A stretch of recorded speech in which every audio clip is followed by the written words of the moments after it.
औज़ुबिल्लाहि मिनश्शैतानिर्रजीम बिस्मिल्लाहिर्रहमानिर्रहीम। Dear students, अस्सलाम वालेकुम। आज का हमारा टॉपिक है थर्मो रेगुलेशन। ये आपकी बुक पे पेज नंबर 16 पे मौजूद है। 16 पेज पे नीचे की तरफ थर्मो रेगुलेशन, थर्म यानी हीट के रेफरेंस से और रेगुलेशन टू रेगुलेट मेंटेन करना। तो temperature maintenance in living organism, तो कंट्रोल सिस्टम हमारी बॉडी में मौजूद है जिसको हम ऑलरेडी पढ़ चुके हैं इस चैप्टर के शुरू में। तो ऑर्गेनिज्म, डिफरेंट ऑर्गेनिज्म जो है वो डिफरेंट कंट्रोल सिस्टम या मैकेनिज्म अडॉप्ट करते हैं अपनी इंटरनल बॉडी कंडीशंस को मेंटेन करने के लिए, होमियोस्टेसिस को। उसमें थर्मो रेगुलेशन भी आ जाती है और इर्द गिर्द के माहौल से जो भी स्ट्रेस मिलती है या दबाव या तनाव मिलता है उसमें टेम्परेचर भी इंक्लूड है। इसकी एक्सट्रीम्स, ये एक्सट्रीम्स क्या होगी? हाई टेम्परेचर है बॉडी टेम्परेचर से या लो टेम्परेचर है, और वो कितना है, हाई है या कितना लो है, ये डिपेंड करता है। तो इसमें भी पहले प्लांट्स में डिस्कस किया है, उसके बाद एनिमल्स में। तो प्लांट्स ने भी अडाप्टेशंस की हैं लो और हाई टेम्परेचर के अगेंस्ट। तो पहले हाई टेम्परेचर भी दो तरह का होगा, या तो स्लाइटली हाई होगा या फिर एक्सट्रीमली हाई होगा। तो अगर तो स्लाइटली हाई है यानी आम प्लांट के टेम्परेचर जो रिक्वायर्ड है उससे ज़्यादा है, तो एक लिमिट तक तो प्लांट बर्दाश्त करेंगे, लेकिन उससे ऊपर जैसे ही जाएगा तो प्लांट सेल्स के अंदर जो एंजाइम्स एक्टिव हैं या प्लांट बॉडी में जो एंजाइम एक्टिव हैं वो डीनेचर होना शुरू कर देते हैं। जैसे हमें पता है कि एंजाइम जो है प्रोटीन इन नेचर है, तो उनकी प्रोटीन डैमेज होना शुरू हो जाती है जिससे एंजाइम काम करना छोड़ जाते हैं, जिनको डीनेचरेशन ऑफ एंजाइम कहते हैं। और इससे क्या इफेक्ट पड़ेगा कि मेटाबॉलिज्म जो है वो डैमेज हो जाएगा, यानी मेटाबॉलिक एक्टिविटीज सेल में कंटिन्यू नहीं रहेंगी। वो डिपेंड करता है कि उसका इफेक्ट या डैमेज कितनी है। तो अगर डैमेज ज़्यादा है, अगर थोड़ा बहुत है तो नुकसान करेगा, हार्म करेगा, लेकिन अगर ज़्यादा है तो ये प्लांट्स को किल भी कर सकता है, प्लांट्स की डेथ भी हो सकती है।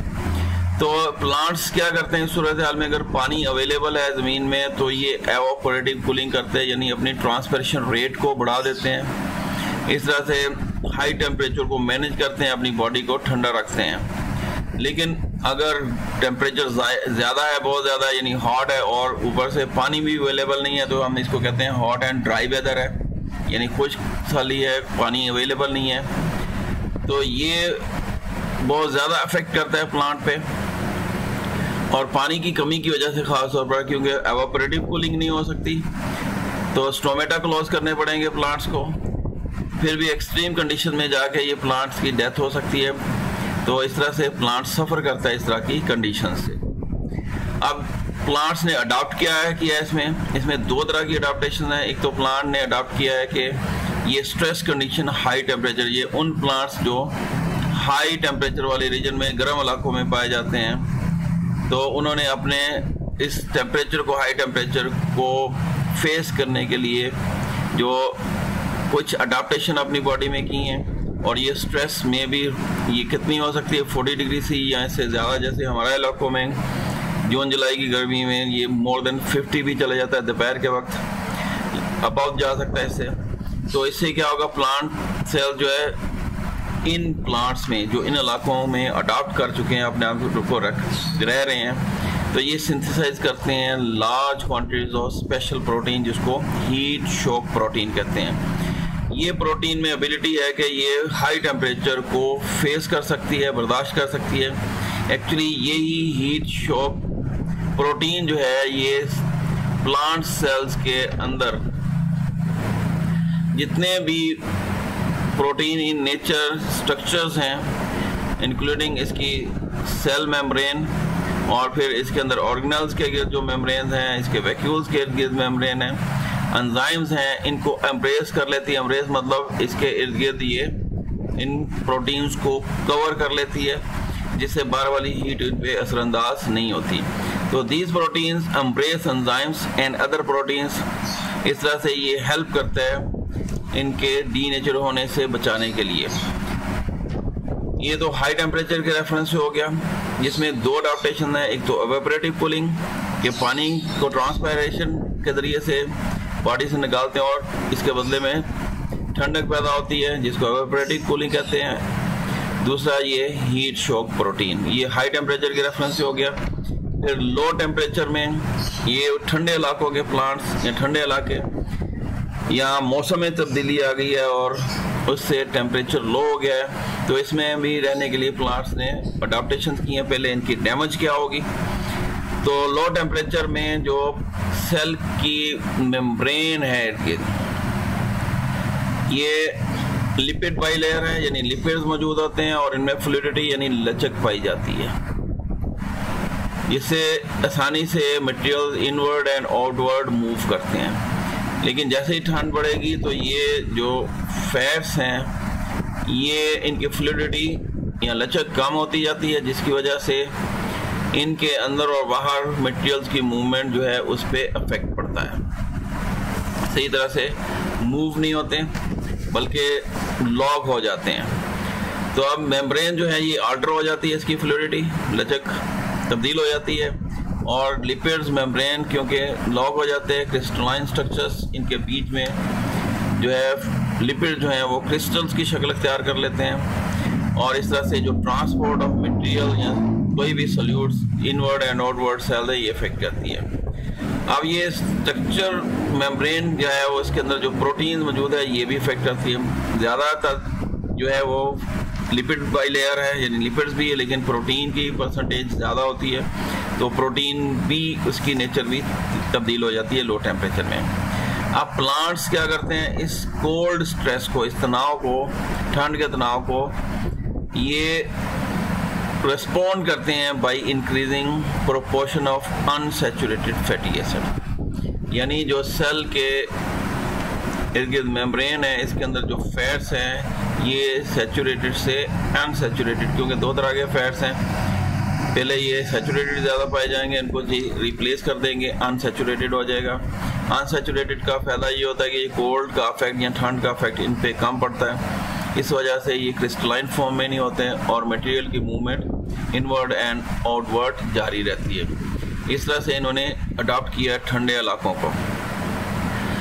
तो सैचुरेटेड से अनसैचुरेटेड में कन्वर्ट कर लिया, क्रिस्टलाइन फॉर्मेशन से प्रिवेंट कर लिया, बच गए।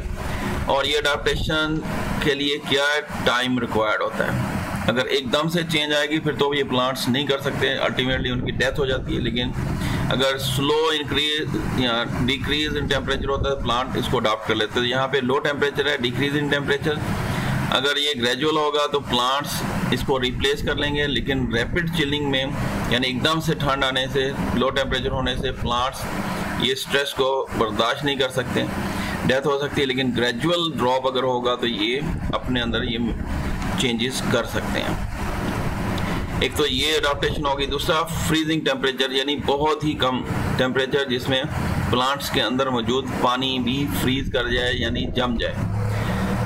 अब हमारी कॉमन ऑब्जर्वेशन है कि पानी लिक्विड फॉर्म में है, लेकिन जब बर्फ बनता है तो उसमें क्रिस्टल्स बनती हैं, क्रिस्टल यानी कलमें बनती हैं जो नोकदार होती हैं। अब ये आइस क्रिस्टल जब बनती हैं, पहले तो अगर शुरू में होगा तो पानी जो है सेल वॉल के अंदर मौजूद होता है, इम्बाइब्ड होती है, ये पानी जमेगा, क्रिस्टल्स बनेगी। अब अगर ये इर्द गिर्द पानी जमता है तो सेल के अंदर प्रॉब्लम नहीं होगी। लेकिन अगर ये सेल के अंदर मौजूद साइटोप्लाज्म, प्रोटोप्लाज्म में पानी जम जाता है तो फिर ये डैमेज होना शुरू हो जाएगी, क्योंकि यहाँ पे क्रिस्टल्स बनेंगी। क्रिस्टल्स की वजह से जो मेम्ब्रेन है इनके अंदर परफोरेशन यानी सुराख होना शुरू हो जाते हैं, सेल मेम्ब्रेन के भी और जितने भी ऑर्गेनल्स हैं, क्योंकि ये भी मेम्ब्रेन बॉन्डेड है तो इनके अंदर भी अगर ये क्रिस्टल जमती हैं, बर्फ़ जमती है तो ये सुराख हो जाएंगे और जिससे अल्टीमेटली सेल की डेथ हो जाती है। तो लो टेम्परेचर अगर फ्रीजिंग है तो ये अगर कन्फाइन रहता है यानी आइस फॉर्मेशन सिर्फ सेल वॉल तक ही महदूद रहती है तो ये अंदर बुरी तरह से इफेक्ट नहीं करेगा, प्लांट सरवाइव कर जाएंगे। लेकिन यही आइस क्रिस्टल्स सेल्स के प्रोटोप्लाज्म में बनना शुरू हो जाए तो ये परफोरेट करना शुरू कर देगा, ये मतलब सुराख बनाना शुरू कर देती है मेम्ब्रेन में, और ऑर्गेनल्स के गिर जो मेम्ब्रेन है उनमें तो सेल की डेथ होगी, अल्टीमेटली प्लांट की डेथ हो जाती है। अब जो प्लांट्स नेटिव हैं कोल्ड एनवायरनमेंट के, यानी मकामी या ठंडे इलाकों में रहने वाले हैं, यानी उगने वाले प्लांट्स हैं, तो सच जैसे ओक प्लांट हो गया, मेपल रोजेस यानी शापलोद का दरख्त हो गया, पीपल का हो गया, और गुलाब या दूसरे प्लांट जो ठंडे इलाकों को जिन्होंने अडॉप्ट किया है, तो उन्होंने भी अपने अंदर कुछ अडाप्टेशन की हैं, यानी इन्होंने सल्यूट की कंपोजिशन चेंज कर ली है साइटोसोल में, यानी सोलेबल पार्ट ऑफ साइटोप्लाज्म। तो ये चेंजेस इनमें हेल्प करती हैं, सुपर कूल रहती हैं, ठंडी रहती है, लेकिन क्रिस्टल्स नहीं बनेगी, इनके अंदर बर्फ़ की कलमें नहीं बनेगी, क्रिस्टल फॉर्मेशन नहीं होगी, चाहे ये क्रिस्टल फॉर्मेशन सेल वॉल में है लेकिन अंदर नहीं बनेगी, क्योंकि इन्होंने साइटोसोल की कंपोजिशन या सोल्यूट जो मौजूद होते हैं इसके अंदर उनकी कंपोजिशन चेंज कर ली है। इस तरह से इसके अंदर बर्फ़ की क्रिस्टल्स नहीं बनेंगी, इस तरह से ठंडे तो हो जाएंगे, लो टेम्परेचर में चले जाएंगे, माइनस डिग्री में चले जाएंगे, लेकिन अंदर बर्फ़ नहीं जमेगी। इस तरह से ये सर्वाइव कर जाते हैं। इस हालत में भी सेल वॉल के अंदर क्योंकि पानी है वहाँ पे चाहे बर्फ़ जम जाए, लेकिन अंदर सेल सर्वाइव कर जाता है, बच जाता है। तो ये दो अडाप्टेशन हो गई। तो दो अडाप्टेशन में एक तो इन्होंने जो सेल मेम्ब्रेन में जो है सैचुरेटेड फैटी एसिड से उनको कन्वर्ट कर दिया अनसैचुरेटेड में ये, और दूसरा फ्रीजिंग में इन्होंने क्या किया कि साइटोसोल की कंपोजिशन को चेंज किया, जिससे वो सुपर कूल तो हो सकता है लेकिन आइस क्रिस्टल्स नहीं बनती। फिर नेक्स्ट हमारा टॉपिक है मैकेनिज्म एनिमल्स में, यानी बॉडी हीट एनिमल्स की। फिर ये बॉडी हीट जो है वो गेन कैसे होती है प्लांट एनिमल्स में, और लॉस कैसे होती है, यानी body heat gain and loss. तो एनिमल्स भी डिपेंड करता है कि उसकी बॉडी के अंदर जो हीट की चेंजेस हो रही हैं वो किस रेट पे होती हैं, यानी rate of change of body heat. ये फर्दर आगे दो चीज़ों पे डिपेंड करता है। रेट ऑफ हीट प्रोडक्शन कि वो एनिमल के अंदर जो है वो हीट किस रेट से प्रोड्यूस हो रही है, और ये हीट कहाँ प्रोड्यूस होती है एक्चुअली मेटाबॉलिक प्रोसेसेस के दौरान, कि उसके अंदर बॉडी के अंदर हीट कितनी और किस रेट से प्रोड्यूस हो रही है, एक बात। दूसरा फिर वो बाहर वाले एनवायरनमेंट से एक्सटर्नल एनवायरनमेंट या एक्सटर्नल हीट को कैसे गेन कर रहा है, यानी बाहर से बॉडी के अंदर हीट आ रही है या बॉडी से बाहर हीट ज़ाया हो रही है।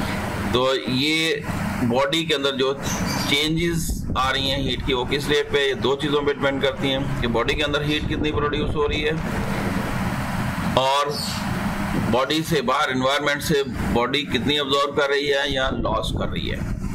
तो ये ट्रांसफ़र ऑफ हीट एनिमल्स और एनवायरनमेंट में इसमें बहुत सारे मैकेनिज्म हैं, एनिमल टू एनिमल वेरी करती है, न्यूमरस वेज हैं, लेकिन प्रिंसिपली इसको हम कैटेगराइज कर देते हैं आगे मुख्तलिफ वेज में। जैसे इंफ्रारेड थर्मल रेडिएशन है, जैसे धूप जिसको हम कहते हैं सनलाइट, ये हम तक पहुंचती है, हमारी बॉडी को गर्म करती है। सर्दियों में हम धूप सेकते हैं, किस लिए, ताकि हीट अब्जॉर्ब करे हमारी बॉडी। गर्मियों में हम छाँव में भागते हैं ताकि हमारी बॉडी के अंदर जो हीट ज़्यादा है वो एस्केप करे, लॉस हो।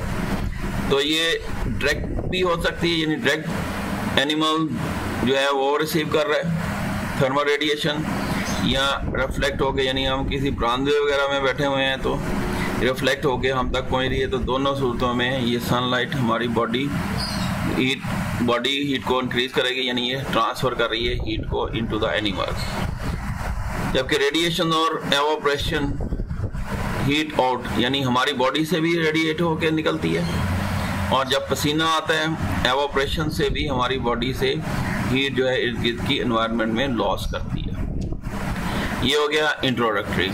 अब फिर इसकी आगे क्लासिफिकेशन है इसी बेस पे एनिमल्स की, यानी टेम्परेचर क्लासिफिकेशन एनिमल्स में। तो वेरियस जो है थर्मल करेक्टर्स हैं, एनवायरनमेंट के रेफरेंस से बेस करते हैं एनिमल्स, फिर एनिमल्स को उसी बेस पे क्लासिफाई किया जाता है। मेनली दो ग्रुप्स में क्लासिफाई किया जाता है, पिगकिलोथर्म्स या पोइकिलोथर्म्स, जिसको आपने पहले कोल्ड ब्लडेड एनिमल्स पढ़ा होगा, और दूसरा होम्योथर्म्स यानी वार्म ब्लडेड एनिमल्स कह लें। पोइकिलोथर्म्स जो हैं इनके बॉडी टेम्परेचर मेंटेन रहता है इर्द गिर्द की एनवायरनमेंट के रेफरेंस से, यानी in which body temperature tends to fluctuate, यानी तब्दील होता रहता है मोर और लेस विद एम्बियंट। एम्बियंट मतलब इर्द गिर्द के माहौल के टेम्परेचर के मुताबिक, चाहे वो एयर में रहने वाले एनिमल्स हैं, यानी एयर का टेम्परेचर चेंज हो रहा है, या पानी में रहने वाला है पानी का टेम्परेचर चेंज हो रहा है, तो इनको क्लोथम्स कहते हैं। इसमें सारे इनवर्टिब्रेट्स आ जाते हैं, यानी बगैर रीढ़ की हड्डी वाले जानवर। और फिर रीढ़ की हड्डी वाले जानवर में 5 क्लासेस हैं, फिश, एम्फीबियन, रेप्टाइल्स। लेकिन पहली 3 क्लासेस यानी फिश, एम्फीबियन, रेप्टाइल इसमें आते हैं, मैमल्स और बर्ड इसमें नहीं आते हैं। फिर दूसरा जो कैटेगरी है वो होमियोथर्म्स हैं। तो ये टेम्परेचर्स बाहर वाला कोई भी हो एक्सटर्नल एनवायरनमेंट में एक्सपोज टू चेंजेस एयर और वाटर, चाहे वो एयर है चाहे वाटर है, तो ये अपनी बॉडी टेम्परेचर को मेंटेन करने की सलाहियत रखते हैं। ऐसे जानवरों को होमियोथर्म्स कहते हैं। इसमें यानी वर्टिब्रेट्स, रीढ़ की हड्डी वाले जानवरों के 2 लास्ट ग्रुप बर्ड्स और मैमल्स आ जाते हैं। तो 2 ग्रुप्स में क्लासिफाई किया गया है, कैटेगराइज किया गया है। लेकिन फिर बहुत सारी प्रॉब्लम्स थी इन एनिमल्स को जब डिटेल में स्टडी करते हैं, तो इसमें बहुत सारी अदर डिफिकल्टीज थी, जिसकी वजह से इनको फिर फर्दर 3 ग्रुप्स में डिवाइड किया गया है। इसमें 2 इन्होंने ऑब्जर्वेशन दी हैं, जिसकी बेस पे इनको मजीद ग्रुप्स में डिवाइड करना पड़ा। एक तो इन्होंने ऑब्जर्व किया कि डीप सी फिशेस, जो गहरे समंदरों की मछलियाँ हैं, उनका बॉडी टेम्परेचर चेंज नहीं होता। हालांकि यहाँ पे बात हुई है पेकिलोथर्म्स में एनवायरनमेंट के टेम्परेचर के मुताबिक चेंज होना चाहिए, लेकिन वो क्यों चेंज नहीं हो रहा? क्योंकि डीप सी फिशेस, जो गहरे समंदर की मछलियाँ हैं, क्योंकि गहरे समंदर में टेम्परेचर फ्लक्चुएशन नहीं आती, तो इसलिए इन मछलियों के बॉडी टेम्परेचर में भी फ्लक्चुएशन नहीं आती, तो ये कांस्टेंट रहता है। इसी तरह से लिजर्ड्स हैं, छिपकलियाँ हैं, अदर रेप्टाइल्स हैं, तो ये दिन के वक्त धूप सेकते हैं, बास्किंग जिसको कहते हैं, बास्क करते हैं। एक्चुअली ये इर्द गिर्द के माहौल से हीट को अपनी बॉडी के अंदर स्टोर करने की सलाहियत रखते हैं। तो ये अपने बॉडी टेम्परेचर को बाहर से हीट अब्जॉर्व करके मेंटेन करते हैं। अब ये भी किसी कैटेगरी में नहीं आ रहा था, इसलिए इनको न्यू कैटेगरीज बनानी पड़ी। तो न्यूमरस बर्ड्स और मैमल्स भी हैं जो इस कैटेगरी में नहीं आते थे। वेरी बॉडी टेम्परेचर थे उनके, वेरिंग बॉडी टेम्परेचर, देयरफॉर तो मोर वाइडली एप्लीकेबल टेम्परेचर क्लासिफिकेशन उन्होंने किस बेस पे की? हीट प्रोडक्शन, यानी सोर्स ऑफ हीट प्रोडक्शन के हीट प्रोडक्शन का सोर्स क्या है, बॉडी के लिए जो हीट प्रोडक्शन है वो कहाँ से आती है, उसके रेफरेंस से 3 कैटेगरीज बनाई इन्होंने, एंडोथर्म, एक्टोथर्म, हेट्रोथर्म्स। एंडोथर्म जैसे एंडो में इनसाइड यानी बॉडी के अंदर ही प्रोड्यूस हो रही है हीट। एक्टो मतलब बाहर से हासिल कर रहे हैं। हेट्रो मीन वेरिंग, मुख्तलिफ तरीकों से हासिल कर रहे हैं। तो जानवर अपनी बॉडी हीट खुद जनरेट करते हैं, generate there on body heat. अब हीट प्रोडक्शन मेटाबॉलिक एक्टिविटी से होती है एज बाई प्रोडक्ट, जो मेटाबॉलिज्म हो रहा है सेल लेवल पे। ऐसे जानवरों को एंडोथर्म्स कहेंगे। इसमें फ्लाइंग इंसेक्ट्स, उड़ने वाले कीड़े मकोड़े हो गए, मछलियाँ, फिश, बर्ड्स और कुछ मैमल्स हो गए। ये मैमल्स सारे आएंगे इसमें, तो ये एंडोथर्म्स कहलाएंगे। एक्टोथर्म जो बाहर से हीट प्रोड्यूस करते हैं, यानी हासिल करते हैं, तो ये एक्चुअली बॉडी प्रोडक्शन होती है, हीट प्रोडक्शन मेटाबॉलिक एक्टिविटीज़ के दौरान, लेकिन लो लेवल पे होती है, बहुत कम लेवल पे होती है। तो और वो ये हीट जो प्रोड्यूस होती है ये भी बहुत फौरी तौर पर खारिज हो जाती है, बाहर एक्सचेंज हो जाती है। तो फिर ये क्या करेंगे, तो ये एनवायरनमेंट से हासिल करते हैं, absorb heat from their surrounding, अपनी इर्द गिर्द की एनवायरनमेंट से हीट को अब्जॉर्ब करने की सलाहियत रखते हैं। अब इनमें कौन आ जाते हैं? इनमें इनवर्टिब्रेट्स जो बगैर रीढ़ की हड्डी के जानवर हैं, फिश हैं, एम्फीबियंस हैं, यानी मेंढक और टोर्स वगैरह इसमें आ जाते हैं, सैलमेंडर्स आ जाते हैं, रेप्टाइल्स हैं, छिपकलियाँ हैं, मगरमच्छ हैं, सांप हैं, ये सारे आ जाते हैं। जबकि तीसरी कैटेगरी जो है होमियोथर्म्स हैं। ये वो एनिमल्स हैं जो हीट प्रोड्यूस करते हैं लेकिन वेरिंग डिग्री, यानी कभी कम कभी ज़्यादा, ये अपनी बॉडी हीट को मेंटेन नहीं कर पाते, यानी एक जैसी हीट प्रोड्यूस नहीं कर पाते, बॉडी टेम्परेचर को मेंटेन नहीं करते। तो varying degree of endothermic heat produce करते हैं लेकिन इसको रेगुलेट नहीं कर पाते, बॉडी टेम्परेचर को मेंटेन नहीं कर सकते। जैसे ह्यूमन बीइंग्स, इनके अंदर body temperature almost 37 degree C रहता है, तो इनमें एक इस तरह से रेगुलेट नहीं है, टेम्परेचर कभी बढ़ता रहता है और कम होता रहता है, यानी ये नैरो रेंज में इसको मेंटेन नहीं कर पाते। तो ऐसे जानवर इनमें इंक्लूडेड है बैट्स, यानी चमगादड़ें हो गई, ह्यूमिंग बर्ड्स हो गए। तो ये टेम्परेचर क्लासिफिकेशन होगी एनिमल्स के रेफरेंस से। फिर एनिमल्स जो है हीट एक्सचेंज को रेगुलेट कैसे करते हैं, regulation of heat exchange between animals and environment, यानी इर्द गिर्द के माहौल में और एनिमल उसके मुताबिक अपनी बॉडी हीट को कैसे मेंटेन करते हैं। तो डिफरेंट मैकेनिज्म इन्वॉल्व हैं जो इसको रेगुलेट करते हैं, लेकिन इसमें 3 डिस्कस किए हैं, स्ट्रक्चरल, फिजियोलॉजिकल और बिहेवियरल। स्ट्रक्चरल अडाप्टेशंस यानी स्ट्रक्चर में तब्दीली, इन एनिमल्स ने टाइम के साथ साथ अपनी बॉडी के अंदर कुछ ऐसे स्ट्रक्चर्स डेवलप कर लिए हैं, चेंजेस कर ली हैं जो इनको हेल्प करती है अपने एनवायरनमेंट में रहने के लिए, बॉडी हीट को मेंटेन करने में हेल्प करती है। तो ये लॉन्ग टर्म होगी क्योंकि जनरेशन आफ्टर जनरेशन डेवलप हुई हैं, बॉडी के अंदर मौजूद हैं। तो ये सब डर्मल फैटी लेयर्स हैं, मतलब जो जिल्द है या स्किन है, इसके नीचे इन्होंने मोटी तह बना ली है चर्बी की, फैट्स की, तो ठंडे इलाकों में ये आसानी से रहते हैं, यानी फैटी लेयर इंसुलेशन कर ली है। दूसरा जिसको पेलेज कहते हैं, पेलेज मतलब एक तो चर्बी की तह होगी, नहीं तो इन्होंने अपने ऊपर बालों की तह बना ली है, यानी वूल, यानी भेड़ बकरियां होंगी, भेड़ें होंगी मोटी, जिसको हम पंजाबी में जद कहते हैं, मोटे बाल हो गए, घने बाल हो गए। इस तरह से बालों की वजह से भी ये हीट लॉस को रोक रहे हैं। फिर अगर वो गर्म इलाके हैं तो स्वेट ग्लैंड्स, पसीने के गुदूद इनकी जिल्द में, स्किन में पाए जाते हैं।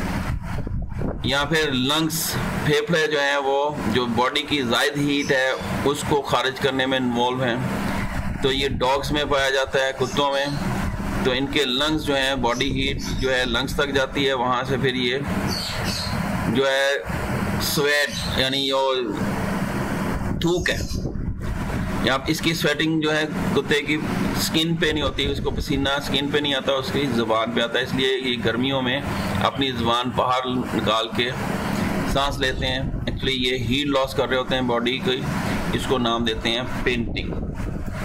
तो ये सर्दियों गर्मियों के रेफरेंस है।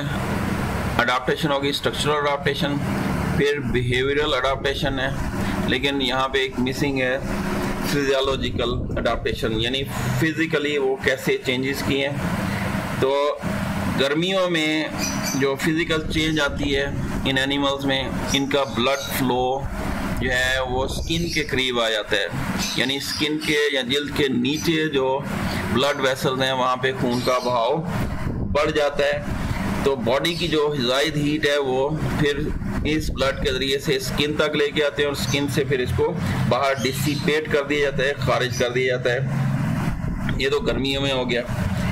सर्दियों में यही उलट होता है कि जो ब्लड फ्लो है वो डीप चला जाता है, स्किन के बहुत नीचे चला जाता है और बॉडी की जो हीट है वो लॉस नहीं होती, मिनिमाइज कर दिया जाता है ताकि स्किन से दूर रहे, तो और स्किन की वजह से ये बॉडी हीट बाहर खारिज ना हो। तो इस तरह से ये इकोनोमाइज करते हैं, अपने हीट लॉस को कंट्रोल करते हैं। इसके अलावा अदर अडाप्टेशन इसी में फिजियोलॉजिकल में आ जाती हैं। मसल्स, सर्दियों में मसल्स जो हैं वो शिवरिंग करना शुरू कर देते हैं, दांत बजना शुरू हो जाते हैं अगर ठंड लग रही हो। तो ये भी एक वे है, एक अडाप्टेशन है, फिजियोलॉजिकल अडाप्टेशन कहलाएगी।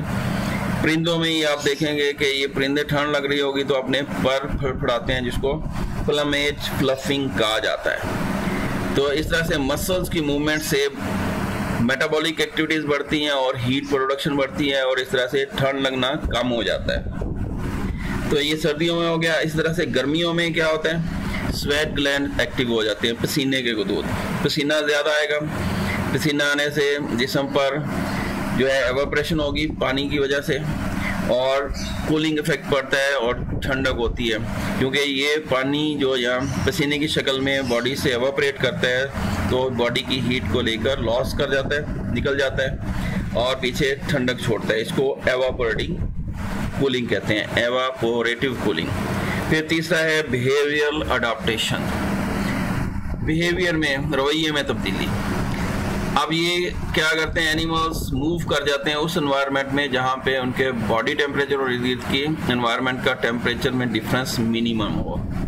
जैसे दोपहर की गर्मी में ग्राउंड स्कल्स, ये गिलहरियाँ जो ज़मीन में सुराख बना के रहती हैं, बरोज़ बना के रहती हैं, जो जब दोपहर में गर्मी ज़्यादा आती है तो ये बरोज़ में जाके छुप जाती हैं मिडडे में, ताकि बॉडी जो है वो इर्द गिर्द के माहौल के मुताबिक एडजस्ट हो, यानी बाहर के निस्बत अंदर मौसम ठीक होता है, बाहर की गर्मी से इस तरह से बचते हैं। जबकि सर्दियों में छिपकलियाँ और सांप वगैरह ये बास्किंग करते हैं, मतलब धूप सेंकते हैं। तो ह्यूमन बीइंग भी सर्दियों में धूप में बैठते हैं। एक्चुअली ये बास्किंग हो रही होती है कि बॉडी के अंदर हीट बाहर की निस्बत ज़्यादा होती है, लेकिन धूप में बैठने से क्या होता है, बाहर ठंड है लेकिन धूप में बैठने से जो रेडिएशन के ज़रिए से हीट आती है वो अब्जॉर्ब करती है बॉडी।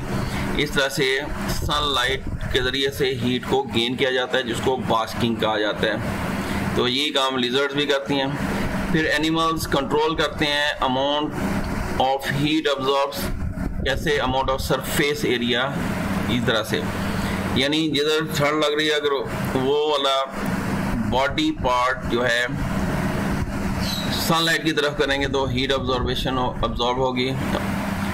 इस तरह से बॉडी के पोस्चर को एडजस्ट करके भी हीट एक्सचेंज को कंट्रोल किया जाता है। तो ये तीन तरह की अडाप्टेशन हैं, स्ट्रक्चरल अडाप्टेशंस, दूसरा फिजियोलॉजिकल अडाप्टेशंस और तीसरा बिहेवियरल अडाप्टेशंस। तो यहाँ तक रेगुलेशन ऑफ टेम्परेचर या थर्मो रेगुलेशंस का टेम्परेचर, यानी ये टॉपिक कंप्लीट हो गया टेम्परेचर के हवाले से। तो नेक्स्ट टॉपिक तक के लिए अल्लाह हाफिज़।